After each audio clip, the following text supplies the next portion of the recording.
সাংবাদিকের উপরে প্রায় সময় শোনা যায় যে সন্ত্রাসীরা আমাদের উপরে হামলা করে।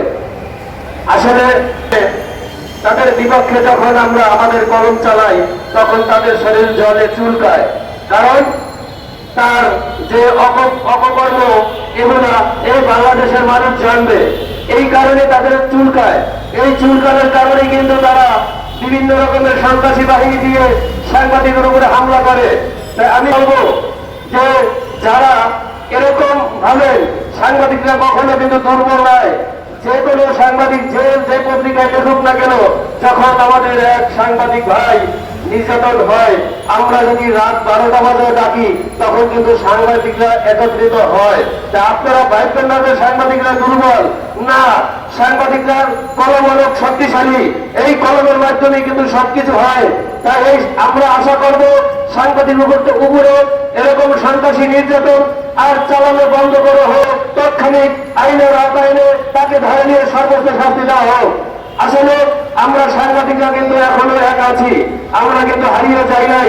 যে যেখান থেকেই আপনারা জানেন, গত বছর জানুয়ারি মাসেই আমার উপরও কিন্তু হামলা হয়েছিল সেই ভুয়া ডাক্তারের রিপোর্ট করতে চাইয়া, কিন্তু পরিশেষে কি হলো, ভুয়া ডাক্তার উল্টো আমার নামে কাউন্টার মামলা দিয়েছিল।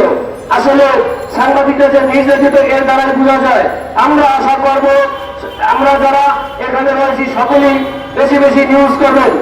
যখন এক সাংবাদিকের ব্যাপারে শুনবেন যে নির্যাতিত হয়েছে তখন কলম চালাবেন, যদি চালাতে পারে তাহলে কিন্তু তখন তারা ভয় পাবে।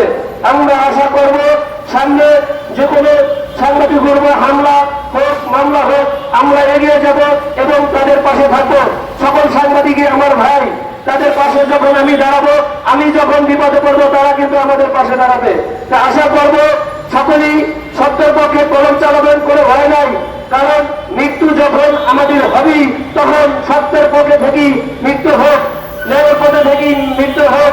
আমরা যদি সঠিক কলম চালাতে পারি, অন্তপক্ষে এই সাধারণ জনগণ, বাংলাদেশের মানুষ জানবে যে না, সাংবাদিকরা কলম চালিয়ে সত্যের পক্ষে লড়েছে। এই বলেই আমি আমার সংক্ষিপ্ত বক্তব্য আজকে শেষ করলাম। আল্লাহ হাফেজ।